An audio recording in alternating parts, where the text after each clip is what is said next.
question qu'on se pose, c'est est-ce que les Français sont vraiment des râleurs? Est-ce qu'ils sont trop râleurs, etc. Et donc, on invite les gens qui ont envie de s'exprimer à ce propos-là pour nous dire bah, est-ce qu'ils pensent que les Français sont vraiment les râleurs que l'on prétend, ou est-ce que c'est une fausse croyance, ou est-ce que finalement les Français sont pas du tout aussi râleurs, voilà, ou est-ce que les Français sont juste comme tous les autres, mais que c'est une étiquette qu'on leur colle. Euh, voilà, c'est la question qu'on se pose et on invite les gens à nous donner leur avis. Ah, c'est pas vrai, vous me faites monter comme ça. Oh là là là là, j'ai rien demandé à personne, moi.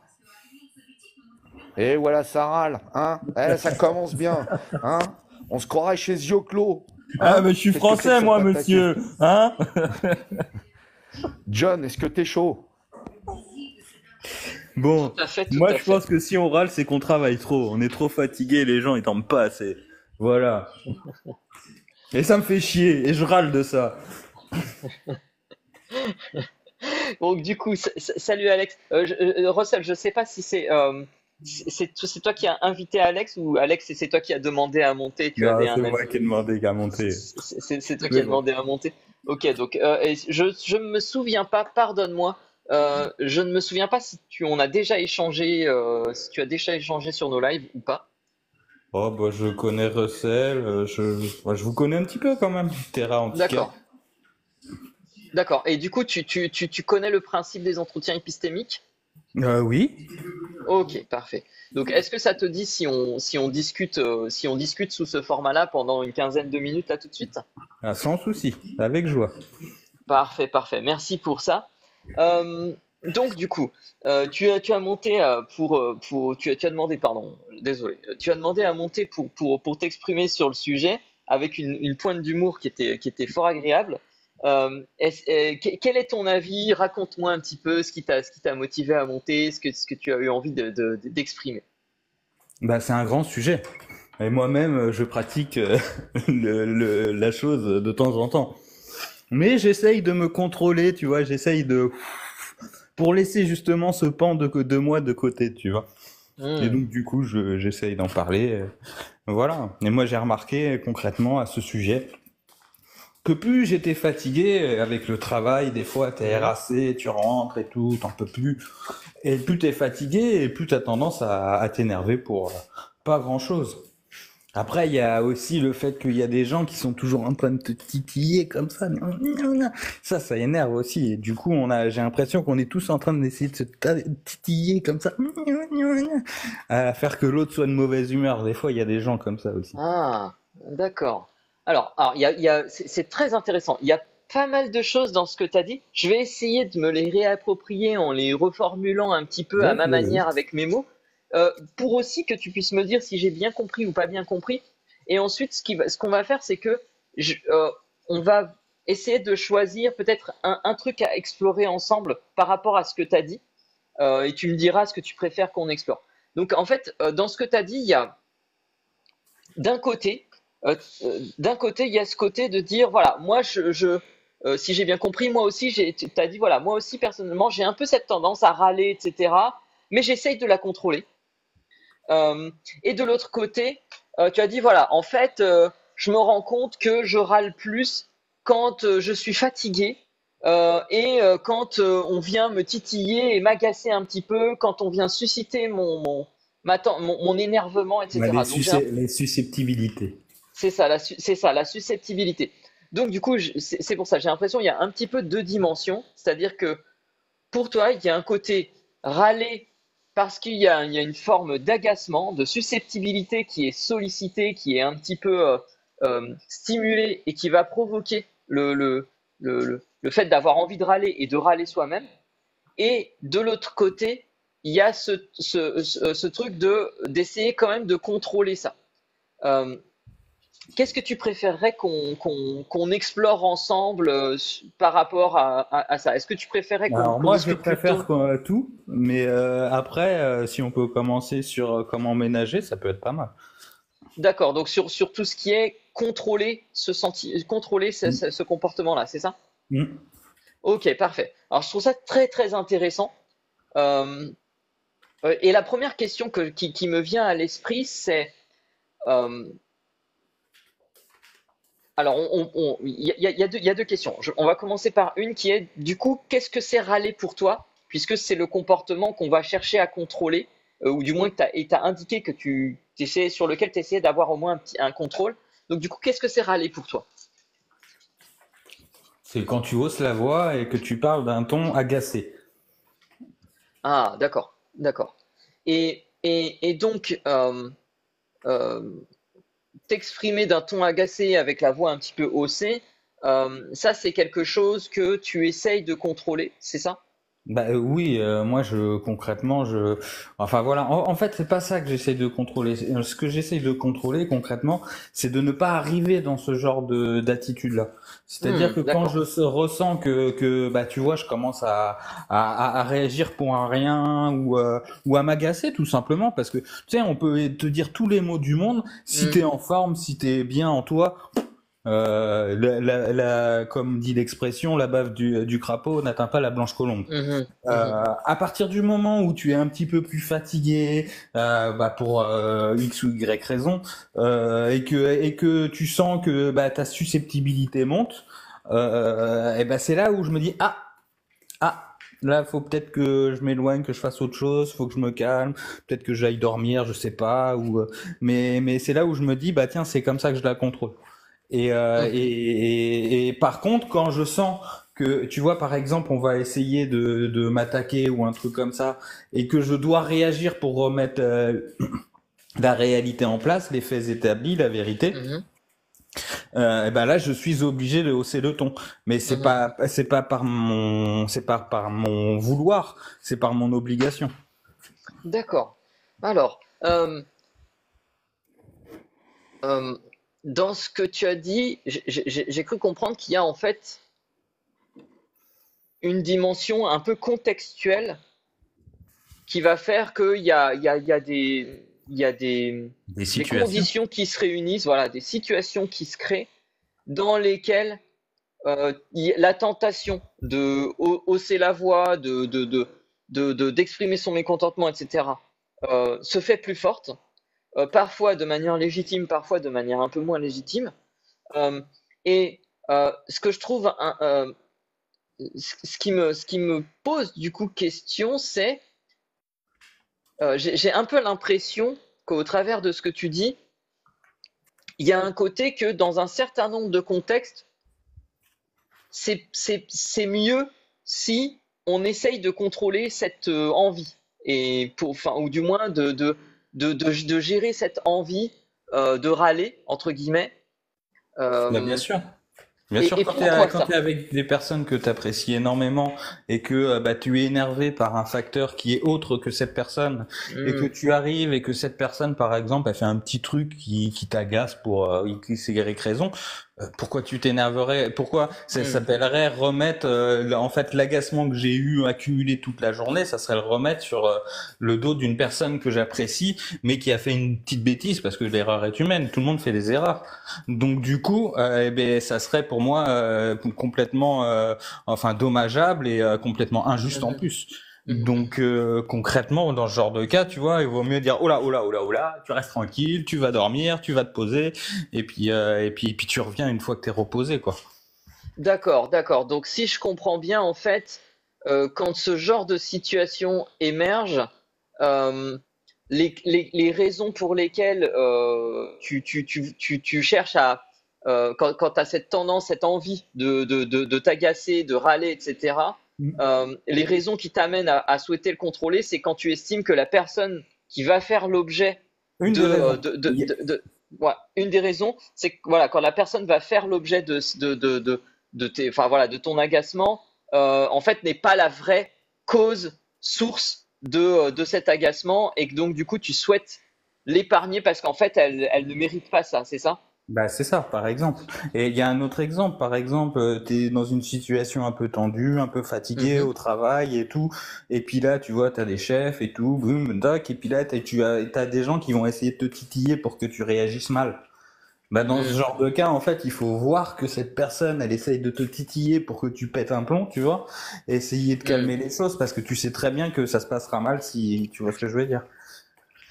D'accord, d'accord. Donc en fait, il y a vraiment une dimension de. Alors, il y a d'un côté, la première chose que tu disais, c'était de dire, bah, en fait, c'est parce que si je me réapproprie ce que tu voulais dire, c'est, j'ai pas envie de faire une victime qui ne mérite pas cela, entre guillemets, hein, une victime, bien évidemment, Oui, dans le je premier place cas, de oui. gros guillemets. Mm. Et l'autre, c'est, je n'ai pas envie de tomber dans un, c'est pas un piège, mais dans une situation, dans un Oui, c'est un peu ça, comportement oui. qui en fait sera pas du tout productif par rapport à la situation, c'est ça? C'est ça.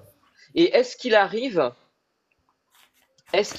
que tu te dises que euh, il faut pas, enfin, que ce serait mieux de ne pas râler, mais juste parce que c'est quelque chose où voilà, c'est lié ce serait lié par exemple à une idée de dire bah voilà, c'est pas bien de râler en général.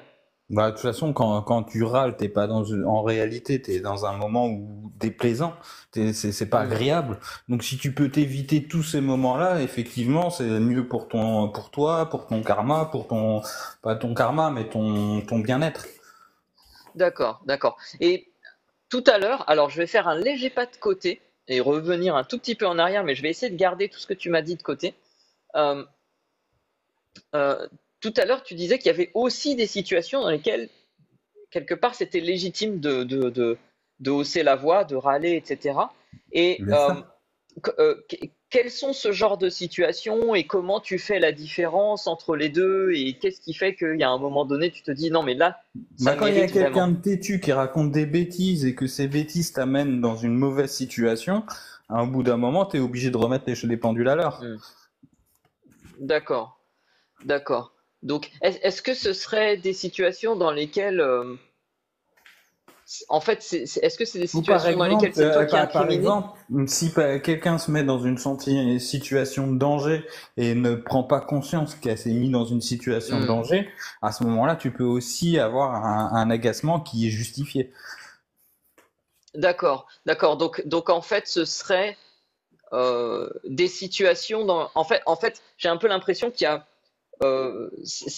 c'est presque par opposition, c'est de dire, c'est dans les, est-ce que c'est, je reformule bien si je dis, ou est-ce que je synthétise bien si je dis que pour toi, c'est légitime de râler dans les situations où râler est un peu serait pour toi un moyen efficace de faire changer la Ouais, situation. bah c'est ça, ça fait un petit peu comme un tu sais comme un coup de pétard qui Mhm. sème qui est dans les airs quoi, comme un coup de semence, c'est bien le dit. D'accord, d'accord. C'est la chose qui dit en même temps là t'as merdé, t'as vraiment abusé, je suis vraiment pas content, il faut pas que tu recommences. Mhm, mhm. Et euh, comment, alors ma question va peut-être paraître un petit peu redondante et pardonne-moi si c'est le cas parce que ça voudra dire que j'ai pas parfaitement saisi Hmm. euh, le fond de ta pensée, mais c'est aussi peut-être pour ça que je la pose. Euh, dans une, imaginons une situation donnée, Hmm. comment tu fais pour savoir si ça va être plus bénéfique de râler, d'exprimer ton mécontentement comme un coup de semonce, versus ça va être plus bénéfique et productif de ne pas le faire euh, de procéder par un autre moyen. Moi, ça va être plus. Alors, c'est une question très complexe parce que là, il faut vraiment que j'aille réfléchir à comment je fais ce genre de choses. Euh, je te dirais que ça dépend de l'attitude de la personne en face. Si tu vois, par exemple, dans le cas d'un danger, Mhm, que tu vois que bah, la personne s'est mise en danger sans en prendre conscience, tu vois, comme ça, et que tu lui expliques gentiment, tu dis là, tu te rends compte de ce que tu as mhm, fait, et que là, la personne est plutôt nonchalante, oh c'est bon et tout machin, alors que c'était vraiment, vraiment, vraiment dangereux.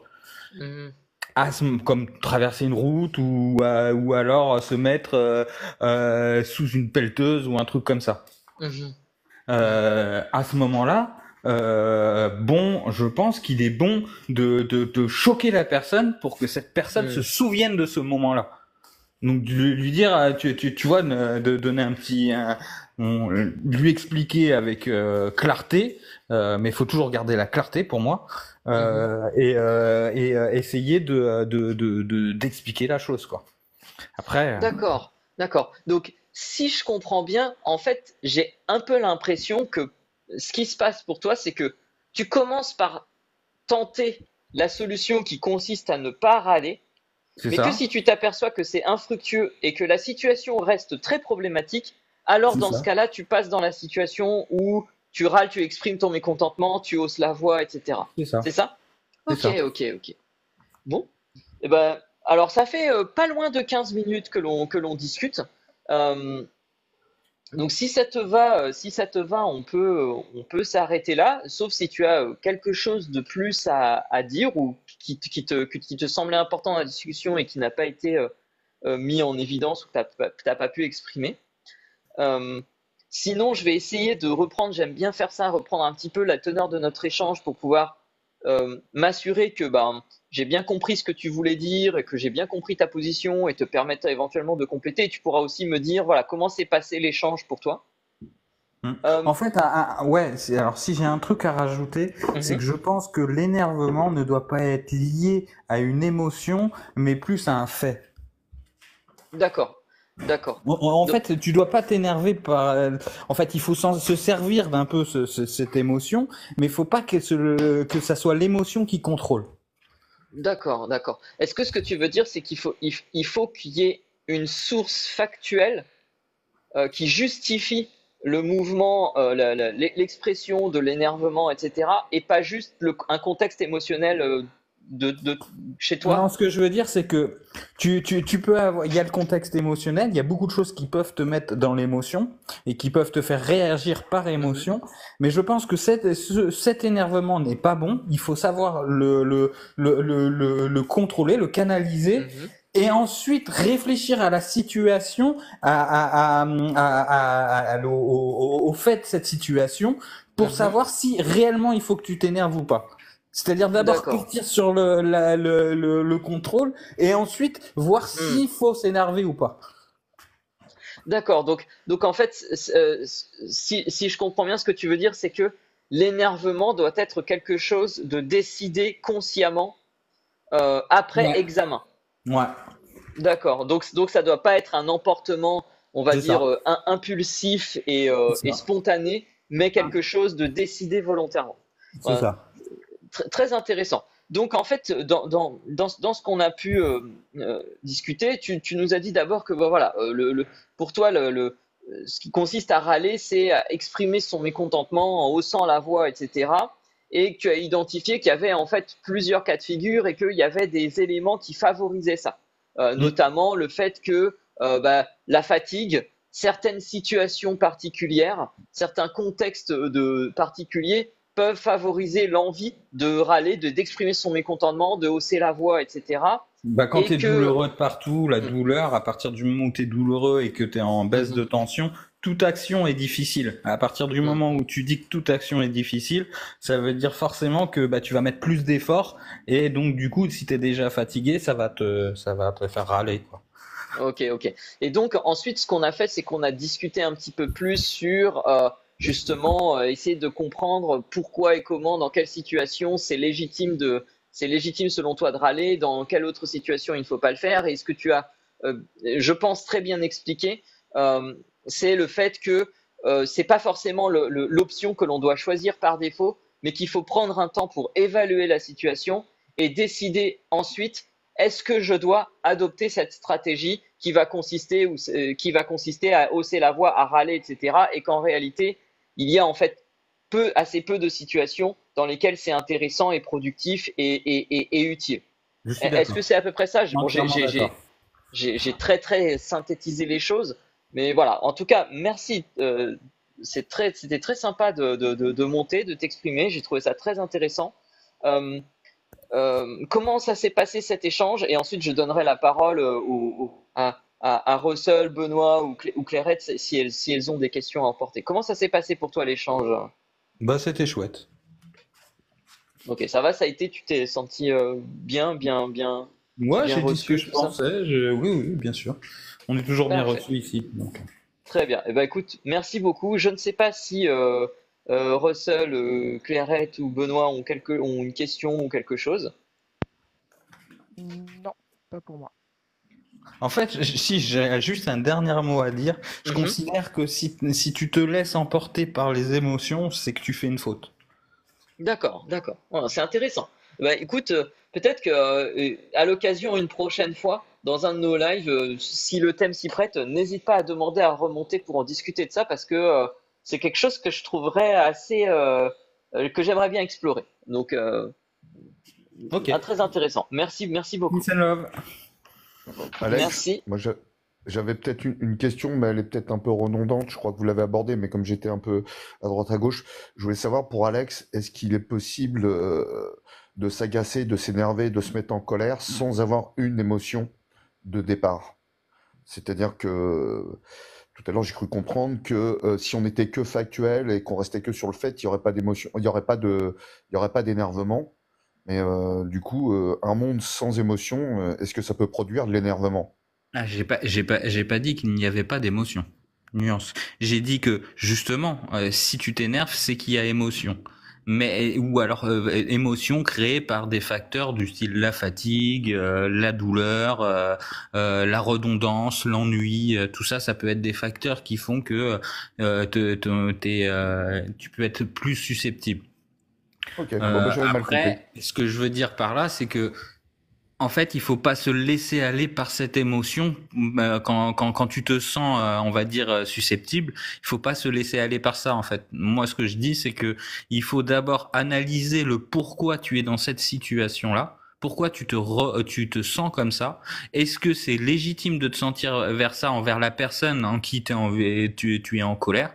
Et ensuite, adapter la situation, ta stratégie pour plus de justice. Si par exemple c'est toi qui as complètement tort et que tu es énervé, tu vois par exemple moi ça m'arrive, des fois je suis énervé, tu vois j'en peux plus et tout, je suis énervé et puis je vais faire des choses et tout et puis du coup il y a quelqu'un qui va faire quelque chose qui va m'énerver, du coup je vais réfléchir.